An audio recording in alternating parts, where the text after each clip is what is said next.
and their children.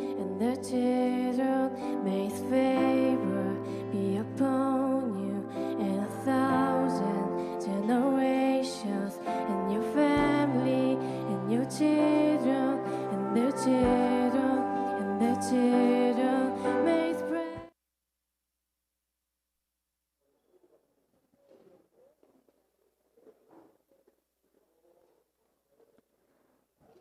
안녕하세요. 이제 심포지움 발표 순서를 갖고자 합니다. 자리를 정돈해 주시기 바라고요. 저는 웨슬리 신학연구소를 섬기는 소장 김성원 교수입니다. 반갑습니다. 네. 이 세션 전체를, 심포지움 본 순서 전체를 사회 보면서 조율해 줄 우리 박영범 박사님 소개하겠습니다. 네, 서울신학대학교 기독교 신학연구소 연구교수로 수고하고 계시고, 독일의 복음대학교 신학박사, 그리고 평신도 신학연구소죠, 공감마을 소장으로 일하고 계시고, 그리고 저희 웨슬리 신학연구소의 연구원으로 또 수고하고 계십니다. 한번 박수해 주시면 감사하겠습니다.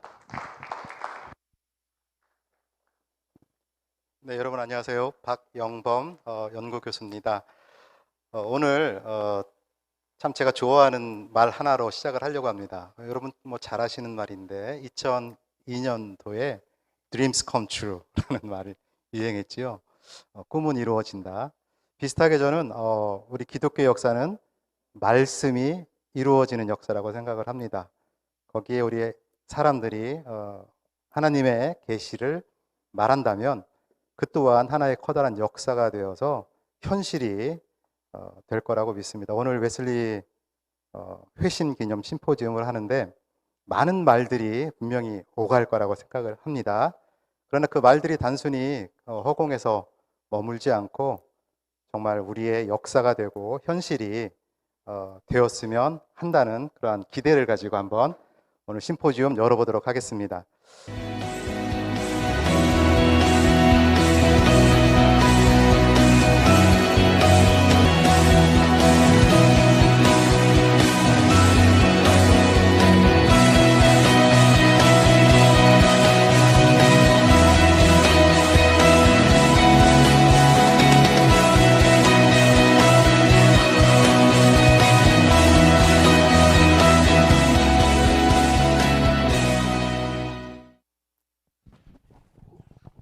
예, 반갑습니다. 일부 사회의 좌장을 맡게 된 이길용이라고 합니다.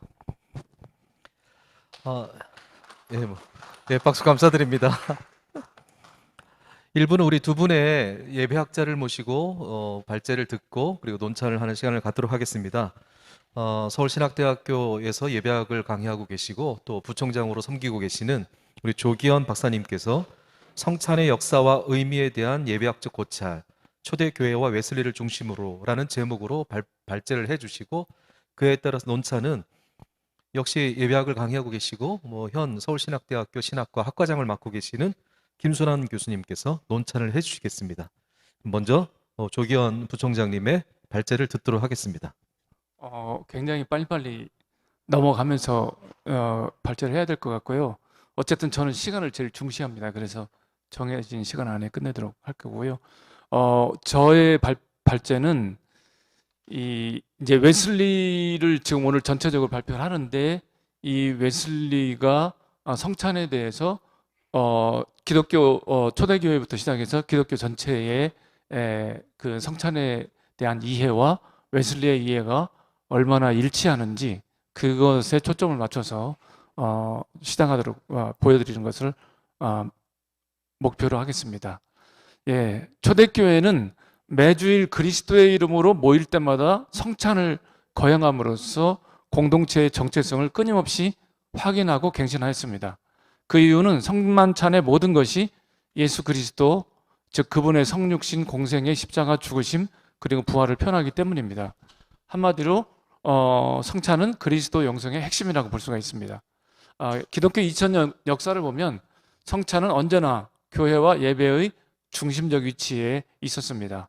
때로는 그리스도인 상호 간의 화해와 일치를 의미하는 성찬이 오히려 다툼과 분열의 요인이 되기도 했었죠. 특히 이제 종교 개혁식이 그렇습니다만 또 예배의 중심에 있어야 할 성찬이 예배 밖으로 밀려난 적도 많이 있었습니다. 지금 한국교회도 마찬가지죠. 그래도 성찬은 언제나 그리고 앞으로도 교회와 예배의 중심적 위치를 차지하게 될 것입니다. 예. 자, 1번 정규적 식사에서 상징적 식사로에 대해서 말씀드리겠습니다. 오늘날 이제 쉽게 말씀드리면 우리 한국교회에서는 성찬을 할 때에 이 엄지손톱만한 그 카스테라 주로 주잖아요. 근데 이것이 원래부터 이랬냐 하는 거죠. 원래 그렇지 않았다는 거죠. 성찬에 관한 최초의 기록을 포함하고 있는 고린도전서의 기록에 의하면 당시의 교인들은 주 50년대 초반이죠. 성찬에서 배불리 먹고 양껏 마셨던 것으로 우리는 알 수 있습니다. 고린도전서 11장을 기반으로 하여 1세기 성찬을 재구성하면 이러한 구조가 됩니다. 1. 주께서 빵을 집으심, 감사기도 하심, 빵을 땜, 제자들에게 주심, 그리고 5번 식사가 있죠. 그리고 잔을 집으심, 감사기도, 제자들에게 주심. 이렇게 해서 빵의식과 잔의식 사이에 온전한 식사가 있는 걸로 되어 있습니다. 이거의 이러한 근거는 뭐 뒤에 이제 여기 있는 뭐 유월절 이 주의 최후의 만찬이 있었던 그 자리, 그것을 생각하면은 우리가 쉽게 알 수 있고요.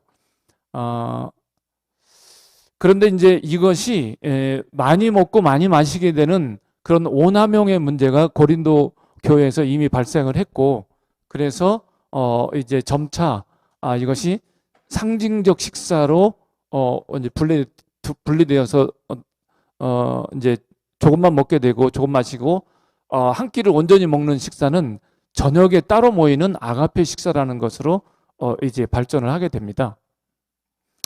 그래서 그 추후 112년 내에 그 2세기 교부 플리니가 로마의 황제 트라이안에게 보낸 편지에 보면 그렇게 되어 있습니다. 우리는 새벽에 모여서 일정한 날 새벽에 모여서 그리스도라는 신에게 응답의 찬양이라는 것을 하고 그 다음에 헤어져 일터에 갔다가 식사를 위하여 저녁 때 다시 모인다.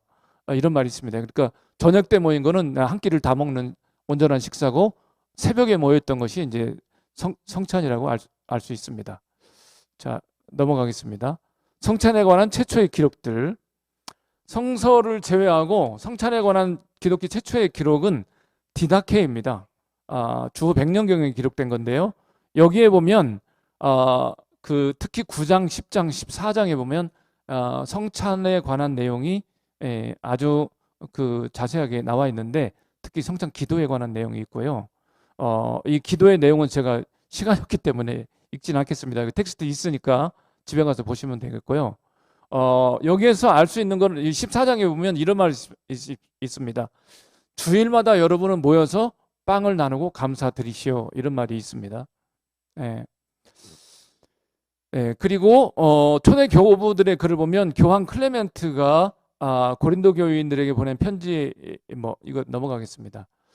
중요한 것은 요건데 유스티누스의 첫 번째 변증문인데요. 이 110년경에 165년 165년경으로 기록됩니다. 이분이 로마의 황제에게 이제 보낸 그 편지가 있는데 여기에 주일날 예배 모임에 대한 구체적인 순서와 성찬에 관한 내용이 잘 들어 있습니다. 여기에 이제 텍스트가 이겁니다. 이게 읽지는 않겠습니다. 이거를 요약하면 이렇게 됩니다. 이 사람들은 2세기 중반에 모여서 어떻게 예배를 했냐. 우리는 이제 쉽게 말하면 주일날 모이면 소위 묵찬기찬 설기찬으로 이제 우리는 예배를 하지만 귀 있는 자는 들을지어다. 이 사람들은 이렇게 했습니다. 먼저 구약과 신약을 읽고 그 다음에 설교를 하고 다 일어나서 기도하고 빵과 포도주와 물을 앞으로 가지고 와 바치고 그 다음에 감사 기도를 한 다음에 나눠 먹었다. 이렇게 돼 있습니다. 이게 가장 최초의 주일 낮 예배 순서입니다. 굉장히 중요한 얘기입니다. 이게. 근데 이것이 왜 중요하냐면 사도행전 20장 7절로 11절에 보면 사도 바울이 떠나려고 할 때에 그때 그들이 모여가지고 사도 바울이 강론을 한 다음에 새벽이 됐을 때 다락에 올라가 떡을 떼어 먹고 헤어졌다는 기록이 나와요. 그래서 거기에 나오는 최초의 예배의 구조, 말하자면 말씀과 성찬이라고 하는 예배 구조와 이것이 정확하게 일치하는 거죠. 예, 그다음에 사도 전승은 이제 3세기 초 문헌인데 여기도 예배 그 구조와 성찬에 관한 내용이 나오고요. 그다음에 사도 전승과 동시대 이 동방에 아다이와 마리의 성찬 기도문이라고 하는 문헌이 있습니다. 여기에도 보면 이제 성찬에 관한 내용이 상세하게 기록되어 있고요. 그다음에 교부 시프리아는 이런 말을 했어요. 성찬의 컵 안에서 포도주에다 물을 섞는데 이때 포도주는 그리스도의 피를 의미하고 물은 하나님의 백성을 의미한다. 그래서 물과 피가 완전히 섞이는 것은 뭐냐면 그리스도와 그리스도의 백성이 완전하게 하나가 되는 걸 의미한다. 이런 얘기가 있습니다. 기독교 공인 이후 성찬에 대해서 좀 말씀드리면 공인 이후에는 이 문헌이 굉장히 많습니다. 이거 굉장히 많기 때문에 뭐 다 소개를 드릴 수가 없고요. 보통 이런 성찬 참여의 순서로 이루어졌다. 평화의 인사, 그다음에 빵을 쪼갰, 페르멘툼이라고 하는 그런 게 있고요. 그다음에 빵과 포도주의 결합, 그다음에 주님의 기도, 성찬 참여, 축도 이런 순서로 되어 있다 이렇게 말씀드릴 수 있고요. 제가 몇 분까지 해야 되죠? 저 시계로? 아까 잊어버려가지고. 초대교회 성찬 신학에 대해서 말씀드리겠습니다. 초대교회 그러니까 아까 제가 문헌이 많다 이렇게 말씀드렸고 그 문헌에 나타난 성찬의 의미들을 이렇게 요약을 하면은 대략 이런 것들이 됩니다. 우리 한국교회에서는 성찬하면 그리스도의 십자가 희생, 죽으심, 고난 이래가지고 이제 저의 스승이신 그 닥터 제임스 화이트 박사님은 뭐라고 말하냐면 근대 개신교의 성만찬의 영상은 장례식 분위기다 이렇게 이제 표현을 했는데 이 초대교회 성만찬을 보면 굉장히 의미가 다양합니다. 프린스턴 대학과 두루 대학의 교수였던 제가 이분한테 직접 배우기도 했는데요. 호턴 데이비스 뭐 영국 교회의 이제 대가시죠. 이분이 쓴 그 저서 생명의 빵 기쁨의 잔이라고 하는 이 저서가 있는데 제가 이 책을 하도 봐가지고 너덜너덜해졌습니다. 제 책은. 여기서는 성만찬의 의미를 7가지로 정리했습니다. 예수의 희생에 대한 기억, 감사, 희생제사, 종말론적 잔치, 즐거운 공동식사, 구원의 신비, 해방과 사회 정의 이런 개념을 성만찬이 포함하고 있다. 이렇게 얘기를 하고 있고요. 그 다음에 그 1981년에 페루의 수도 리마에서 모였던 세계교회협의회 소속 신앙과 직제위원회 여기에서 굉장히 중요한 문헌을 발표했는데 이게 바로 세례 성찬 직제라고 하는 소위 베프티즘 유카리스트 미니스트리 이 BEM이라고 하는 건데 여기에는 이 동방 정교회부터 시작해서 가톨릭은 물론이고 개신교 주요 교단 약 160여 개 교파가 대표들이 모여가지고 공동 선언한 이 문헌입니다. 여기에는 성찬의 의미가 이렇게 5개로 나와 있습니다. 성부 하나님께 드리는 감사, 그리스도에 대한 기념 혹은 기억, 성령 초대, 성대 교제, 하나님 나라의 식사 이렇게 돼 있습니다. 이런 것들을 다 종합을 해서 저는 이렇게 성찬의 의미를 몇 가지로 요약을 해보면 이렇게 되겠습니다. 첫째, 성찬의 빵과 포도주는 성령에 의해 주님의 몸과 피가 된다. 여기 이 예루살렘의 시릴은 그 주후 50년경에 주 50년이 아니고 약 350년인데 잘못됐네요. 세례 후보자들에게 행한 설교 즉 신비교리라고 하는 그 설교에서 말하기를 빵의 형상 안에 주님의 몸이 포도주의 형상 안에 주님의 피가 주어진다. 그래서 그리스도의 몸과 피에 참여하는 사람도 그분과 같은 몸, 같은 피로 만들어진다. 이렇게 얘기를 했고요. 이것이 가능한 이유는 뭐냐면 성령의 역사이기 때문이다. 성령께서는 무엇이든지 그가 만지시는 것은 거룩하게 되고 변화되기 때문에 성찬에 참여하는 사람들을 성령이 만지시기 때문에 봉헌물도 거룩하고 거기에 참여하는 사람들도 거룩하다. 그래서 그런 말을 했고요. 그래서 이 성찬은 거룩한 것은 거룩한 사람에게 적합하다. 이런 표현을 했습니다. 46분에 끝내라고요?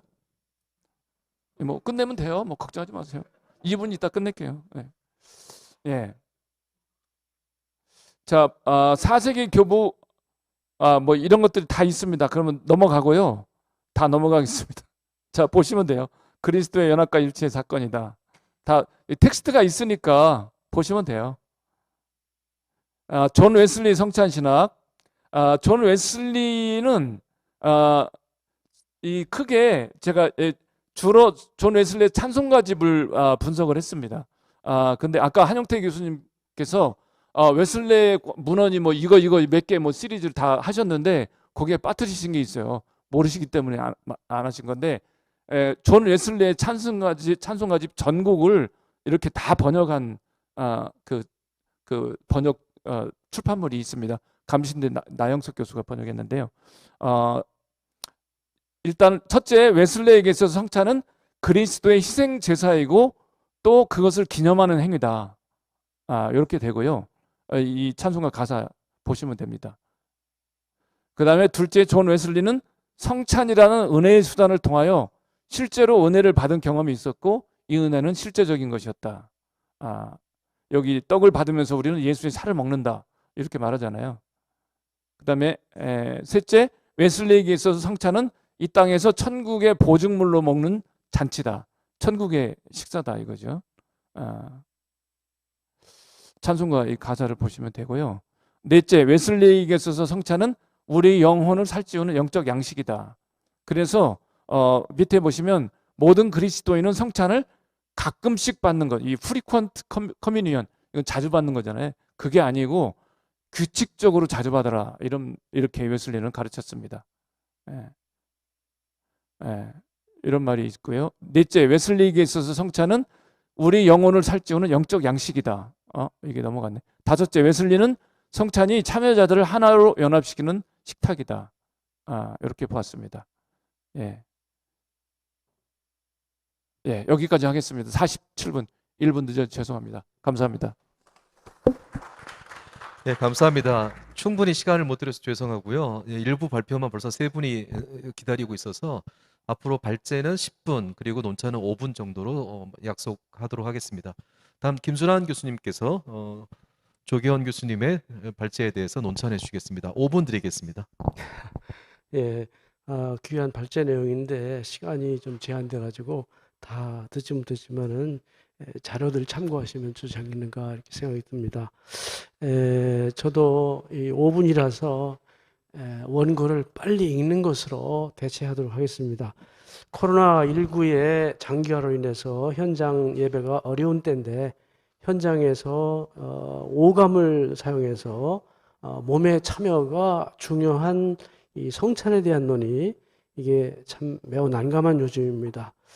초대교회 역사 그리고 존 웨슬리의 가르침 속에서 성찬의 의미는 우리에게 많은 점들을 성찰하게 해주는데 이런 점에서 조기원 박사님 성찬의 역사와 의미에 대한 예배학적 고찰 이런 주제로 초대교회하고 웨슬리를 같이 굉장히 방대한 내용입니다만은 우리 발제를 주셔서 좋은 관심을 갖기에 충분한 주제라고 평가가 됩니다. 같은 시기에 두 대학에서 예배학을 공부한 그런 입장에서 많은 시사점들에 공감하면서 그러나 아까 마침 우리 그 은사이신 한영태 교수님께서도 말미에 말씀하셨지만은 전통과 적용이라고 하는 이 양축을 늘 생각해야 된다 하는 이 말씀이 굉장히 그 공감 있게 다가왔던 점을 염두에 두면서 그런 관점에 좀 근접해서 이 논찬을 좀 준비해 봤습니다. 지난해 2월 말 코로나가 한참 확산 조짐을 보일 때에 천주교회 뭐 소식지를 보니까 거기에 현장 미사를 중단하면서 가정에서 미사를 해야 되는데 그 요지에 보니까 미사를 드리게 되는 그런 상황을 위해서 비록 교회 성당에 나와서 영성체는 못하지만 우리말로 말하면 성찬 참여입니다. 대신 성서를 잘 읽고 또 독서를 잘 하고 그러면서 간절히 사모하면 미사, 영성체 직접 받는 효과가 있다. 이런 얘기를 하면서 그걸 명칭을 갖다가 이른바 신령성체라고 이렇게 그런 명칭을 사용하더라고요. 로마 가톨릭 교회가 제2차 바티칸 공회 이후에 미사에서 성경과 말씀에 대한 비중을 굉장히 이해와 설명 차원을 많이 보완했다고는 하지만은 여전히 그쪽은 성찬식 참여가 중심이거든요. 그런 천주교회가 이런 결정을 했다는 것은 아주 큰 변화라고 생각이 되고 시사하는 바가 적지 않습니다.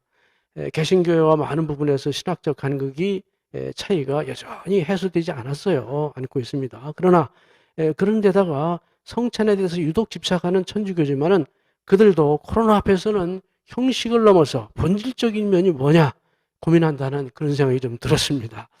결국 그것들, 다시 말해서 의식이다, 의례다, 상징 차원 이런 것들은 복음의 소통을 위한 매개, 수단, 이런 차원이라는 것을 또 잊어서는 안 된다는 것을 이렇게 시사하는 것 같았습니다.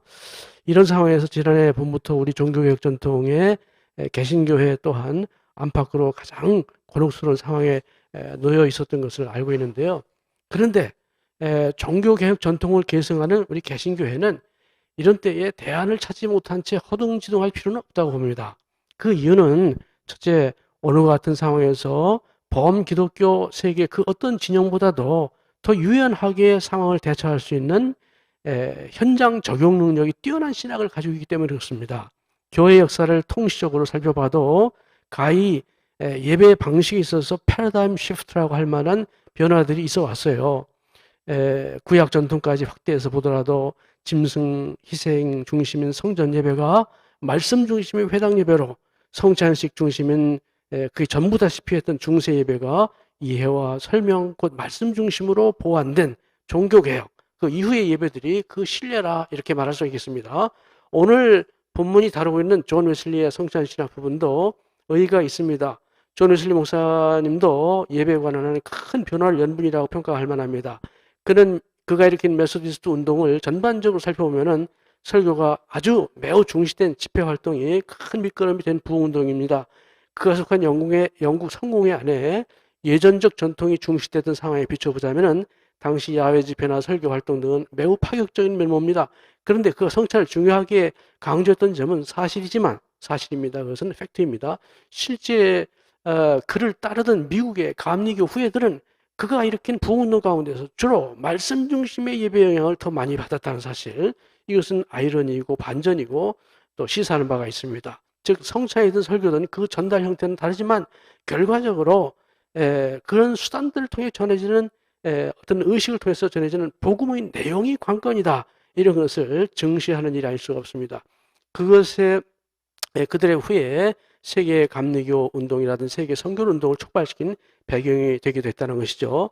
이쯤에서 오늘의 코로나19 상황에서 성찬이 왜 중요한가라는 질문을 좀 다른 각도에서 볼 필요는 있다고 봅니다. 우선 교회 역사에서 성찬이 그렇게 왜 그렇게 중시되느냐 하는 배경이 무엇인지를 살펴봐야 합니다. 우선 성찬은 성경이 널리 보급되기 전에 문맹률이 높던 시기에 사물과 행위와 그 상징 언어로 보여주고 들려주는 복음이요, 설교요, 신학이었습니다. 그래서 때로는 그 성찬을 통해 비롯되는 은혜의 신비는 급기야 특히 중세에는 우상화로 기울 정도였습니다. 종교 개혁자들마저도 그에 대한 논쟁과 분열, 특히 임재 양식과 관련해서 적지 않은 그 상황이었습니다. 또 하나는 특정 시대의 성찬은 그 시대의 신앙과 신학이 녹아진 그런 장이라는 점입니다. 그래서 역사 속 성찬들을 잘 살펴보면은 그 안에는 그때그때의 마다의 성찬의 신학이 역사가 고스란히 담겨 있습니다. 말하자면 성찬은 신앙과 신학의 거울 역할을 하는 그런 셈이기도 하다, 그런 얘기입니다. 이러한 성찬을 통해서 2, 3분 안에 끝내겠습니다. 교회가 건강한 신학과 영성의 유지를 위해 놓치지 말아야 할 중요한 사실은 특히 오늘날과 같은 팬데믹 비상시기에는 결국 성찬이 전하고자 하는 복음의 본질에 초점을 더욱 맞춰야 하는 것이 관건이라고 하는 것입니다. 본질적 관심사는 말씀이라는 인식입니다. 이런 전향적 사고가 왜 중요하냐? 아울러 왜 중요하냐? 그 이유는 오늘날 형식이다, 실행 방식이다, 빈도다, 이런 다양성이 불가피한 시대에 교회들이 교회 일치라는 거대 담론을 위해서도 중요한 인식이라고 볼 수 있겠습니다. 또 그렇게 할 때에 코로나19 상황, 또 앞으로 빈발 가능성이 높은 대감염병 환경 상황, 비상적 상황 속에서도 교회는 특유의 유연한 신학적 대처를 너끈히 해낼 수 있게 될 것입니다. 저는 만일 우리 존 웨슬리 목사님께서 오늘날 살아 계셨다면 뭐라고 충고하셨을까 그런 상상을 한번 해봤습니다. 물론 추론적인 판단이지만은 웨슬리는 오늘날 현장 예배 어려움을 겪고 있는 우리를 향해서 아마도 이렇게 말씀하시지 않았을까요? 진정 중요한 것은 무소부재하시고 유비쿼터스한 하나님의 임재, 또 그의 임재와 그의 말씀이 어떻게 회중에게 정말 강력하게 전달될 수 있느냐의 문제. 왜냐, 그야말로 그 어떤 환경에서도 진정 예배를 가능하게 하는 진정한 차원이기 때문이다. 이렇게 말씀하시지 않았을까 그런 생각을 해봤습니다. 아무튼 우리는 정체된 신학 태도가 아닌 열린 그리고 움직이는 동태적 신학을 통해서 어떤 상황에서도 예배 혹은 성찬은 여타의 방해 없이 그 유연한 변형을 통해서 예배의 본질에 이룰 수 있음을, 아울러 항구적인 하나님의 은혜의 통로가 될 수 있음을 잊어서는 안 되라고 봅니다. 끝으로 초대교회와 웨슬리라는 이 전통의 귀한 거울을 통해서 팩트 중심으로 이런 발제를 통해서 오늘의 상황을 성찰하는 또 하나의 계기를 제공해 주신 우리 조기현 박사님 발제에 깊은 감사를 드립니다. 감사합니다. 예, 감사합니다. 네. 김선환 교수님, 제가 10여 년 넘도록 보고 있는데 오늘 제일 빨리 말씀을 하셨습니다. 충분히 시간 못 드려서 죄송하고요. 일단 두 분의 발제자와 논찬에 대한 내용들은 우리 종합 토론 시간 때 이야기를 듣도록 하고,